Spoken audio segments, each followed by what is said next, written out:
ओम श्री गणेशाय नमः। नमस्कार दोस्तों, स्वागत है आप सभी का हमारे चैनल भक्ति ज्ञान में। दोस्तों, आज मैं आपको गणेश चतुर्थी के दिन सुनी जाने वाली भगवान गणेश जी की कहानी सुना रहा हूँ। एक बार गणेश जी महाराज ने सोचा कि चलकर देखा जाए कि पृथ्वी पर लोगों के मन में मेरे लिए कितनी श्रद्धा है। तो गणेश जी महाराज ने पृथ्वी के लोगों की परीक्षा लेने के लिए एक छोटे से बालक के रूप में पृथ्वी की यात्रा की।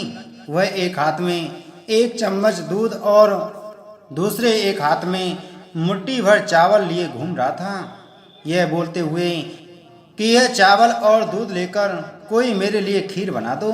यह कहते हुए वे गांव-गांव में घूमने लगे, लेकिन कोई गणेश जी की इन बातों पर ध्यान नहीं दे रहा था। सभी हंसते हुए बोलने लगे कि मूर्ख लड़का, क्या एक चम्मच दूध और एक मुट्ठी चावल से खीर बनाया जा सकता है?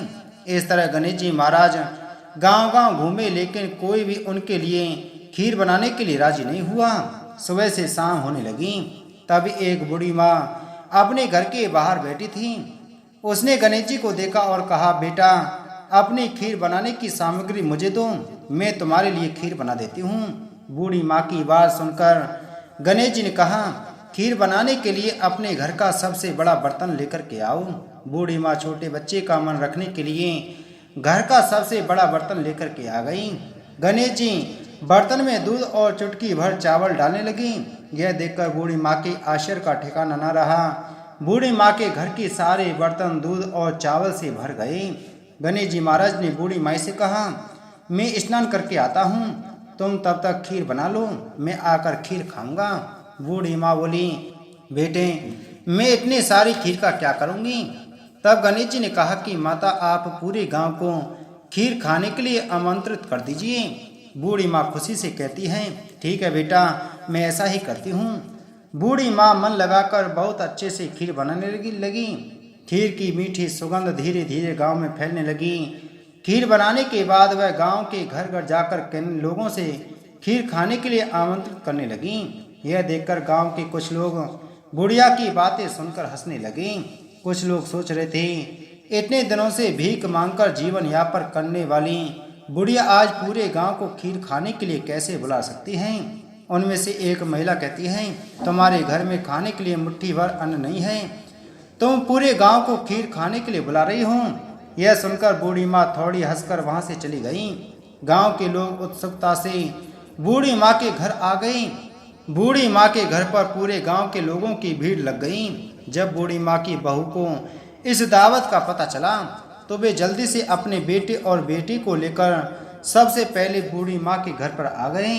अपने पोते और पोतियों को देखकर बूढ़ी माँ अत्यंत खुश हुई। उनकी आंखों में आंसू आ गए। बच्चे सब खीर खाने के लिए जिद करने लगे। यह देखकर बूढ़ी माँ अपने पोते पोतियों को खीर परोसकर बाहर बैठ गई।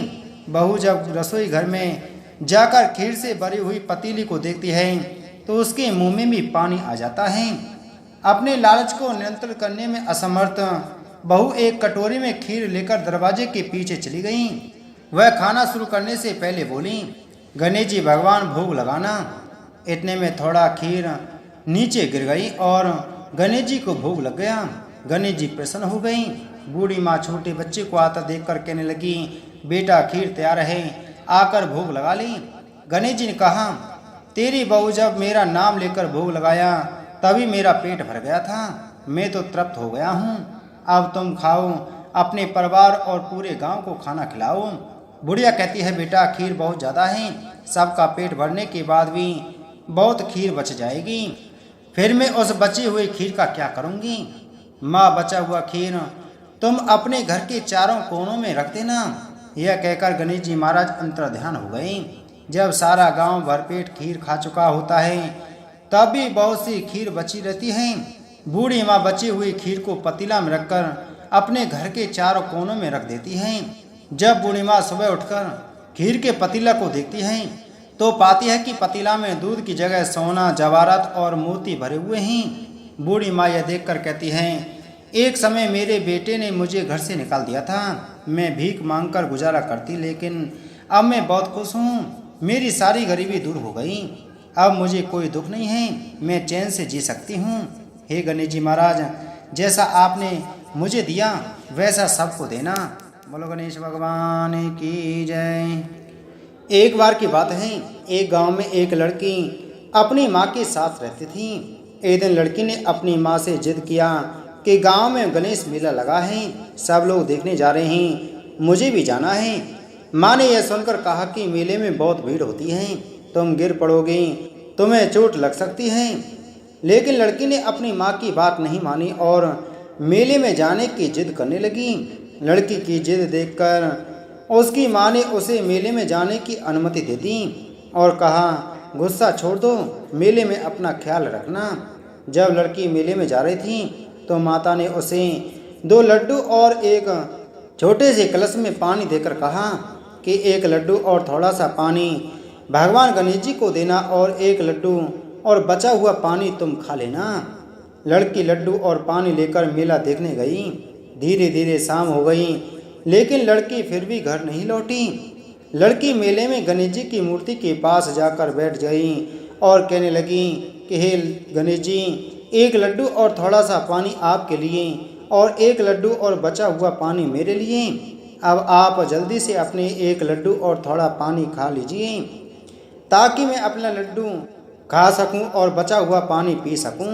यह कहकर लड़की पूरी रात वहीं गुजार देती है।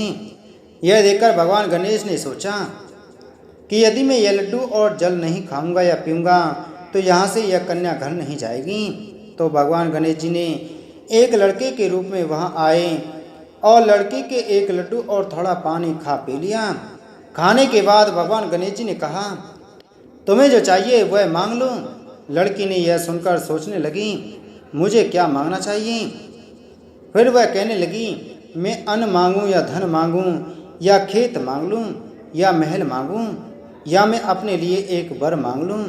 भगवान समझ गए कि लड़की क्या सोच रही है, लेकिन कहा, लड़की तुम अपने घर चली जाओ, तुमने जो मन में जो सोचा था वह सभी तुम्हें मिल जाएगा।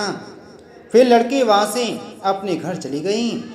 घर पहुँचते ही माँ ने पूछा, इतनी देर कैसे हुई, तुम कहाँ खो गई थी।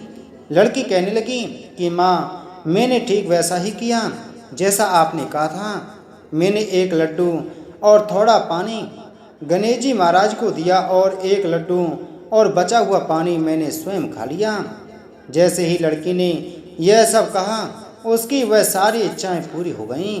फिर उसने कहा, देखा माँ, भगवान गणेश जी ने मुझे इतना सारा कुछ दिया है। हे गणेश जी महाराज, जैसे आपने उस लड़की को दिया वैसे सबको देना। बोलो गणेश भगवान की जय।